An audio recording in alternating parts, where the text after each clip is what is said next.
पर दिखाइए, क्योंकि इस कंपनी के आईपीओ की शुरुआत हो रही है। मैं सवाल जवाब की सिलसिले की शुरुआत करता हूं। पहले जरा आईपीओ रिलेटेड बेसिक ग्राफिक जो है वो आपकी स्क्रीन पर आएंगी। और आईपीओ अगले हफ्ते खुल रहा है मंगलवार को, गुरुवार तक ये आईपीओ बाजार में खुला रहेगा।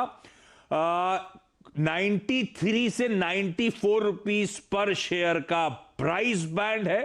पूरी तरह से सरकार यहां पे अपनी हिस्सेदारी बेच रही है, यानी कि पूरी तरह से ओएफएस है। 8 करोड़ 71 लाख शेयरों का 818 करोड़ रुपए अपर प्राइस बैंड पे मोबिलाइज करने की तैयारी है। और एक कंपनी सरकारी इंफॉर्मेशन और कम्युनिकेशन टेक्नोलॉजी इंफ्रास्ट्रक्चर प्रोवाइड करने का काम करती है। काम करता हूं, करती क्या है, इस पर पुनीत जी से बातचीत करता हूं। पुनीत जी, स्वागत है आपका, धन्यवाद हमारे साथ जुड़ने के लिए। ऑल इंपॉर्टेंट दिन और बेस्ट विशेस जो प्राइमरी मार्केट्स की ऑफरिंग आप लोग नेक्स्ट वीक लेकर आएंगे। पहले सबसे पहला बड़ा बेसिक सवाल, ये रेलटेल ये कंपनी करती क्या है, आसान शब्दों में समझाएं, इस कंपनी का बिजनेस मॉडल क्या है सर?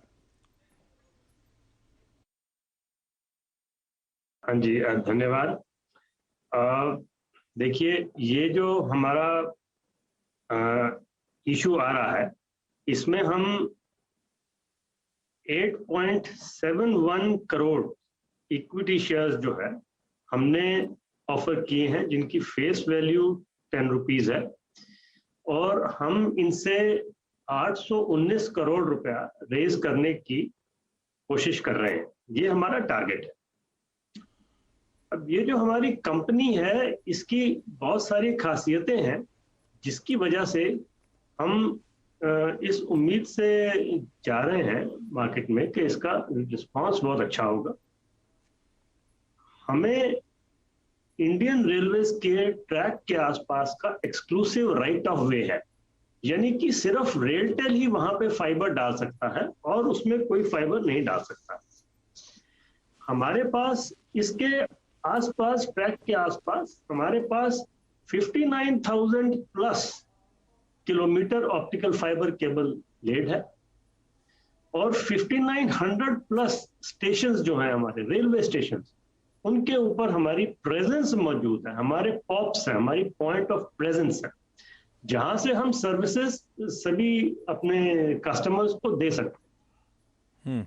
एक और खासियत ये है कि इन स्टेशंस में से 5000 स्टेशंस जो हैं वो हमारे रूरल क्षेत्र में है, जहां पे कई इंटीरियर क्षेत्र में है, जहां पे और ऑपरेटर्स मौजूद नहीं है। तो वहां पे हम सर्विसेज देने के लिए वी आर बेस्ट पोजीशन्ड। हमारे अपने 2 डाटा सेंटर्स हैं जो मल्टी एम्पैनल्ड हैं और अप टाइम सर्टिफाइड है। हम इस डाटा सेंटर्स, आप कह रहे हो एक्सक्लूसिव राइट ऑफ वे है, जो रेलवे ट्रैक्स होते हैं उसके बगल में डेटा केबल्स लेआउट करने का। 59,000 किलोमीटर प्लस के डेटा केबल्स और 5900 प्लस रेल में पॉइंट ऑफ प्रेजेंस है इस कंपनी की।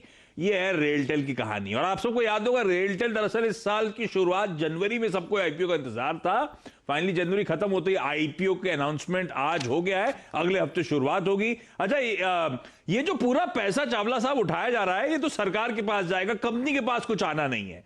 तो फिर रेलटेल की क्या तैयारी है, किस तरह के केपेक्स करने की तैयारी है जो कि आगे ग्रोथ को इस कंपनी के ड्राइव करे सर? देखिए, हमारी डिमांड खासकर पोस्ट कोविड, बैंडविड्थ की डिमांड, ब्रॉडबैंड की डिमांड, लीज लाइंस की डिमांड बहुत तेजी से बढ़ती जा रही। एक उदाहरण के तौर पे, हमारे अप्रैल 2020 में हमारे ब्रॉडबैंड के कस्टमर्स की संख्या इट वाज 1.1 लाख। अब ये बढ़ के इस समय 3.2 लाख हो गई। तो आप देख सकते हैं कि किस तरीके से इनमें वृद्धि हो रही है। तो ये सब कुछ देखते हुए हमने कैपेक्स प्लानिंग करी है। इस साल हम करीब 85 करोड़ रुपया हमने इन्वेस्ट कर रहे हैं अपने नेटवर्क को अपग्रेड करने के लिए, ताकि हम ये सेवाएं रोल आउट कर सकें। किसी को भी जब सेवाएं की रिक्वायरमेंट हो, वो हम तुरंत दे सकें। इस साल 85 करोड़ रुपीस का केपेक्स आप लोग कर रहे हो। एक चावला साहब और सवाल, क्योंकि रेलवे की कंपनी है, सरकारी कंपनी है, गवर्नमेंट और रेलवे आपके रेवेन्यूज में कितना कंट्रीब्यूट करते हैं, इन दोनों का अगर breakup, part of total income, part of total revenues में कितना है, वो शेयर समझाएं सर। देखिए, अगर हम ब्रॉड सेगमेंट्स की बात करें तो रेलवे से हमारा करीब 25% जो है, 25 से 30% रेवेन्यू जो है वो हमारा भारतीय रेलवे से आता है। इसके अलावा करीब 25 से 30% हमारा और सरकारी जो इस्टेब्लिशमेंट्स हैं, हाँ। चाहे वो पीएसयूज हो, चाहे हमारे स्टेट गवर्नमेंट्स हो, चाहे सेंट्रल गवर्नमेंट की ऑर्गेनाइजेशन हो, इन सबको मिला के आता, और जो बैलेंस 40% है वो हमारा प्राइवेट सेक्टर से आता है। ठीक बात। तो तो इस 25 से तरीके से 30% इंडियन रेलवे से, और बैलेंस जो बचा 40% है वो प्राइवेट स्पेस से आता है आपका। तो 40 प्लस 10 70, तो बचा 30-35% के आसपास सरकारी पीएसयूज का कंट्रीब्यूशन। ये है इसका मिक्स।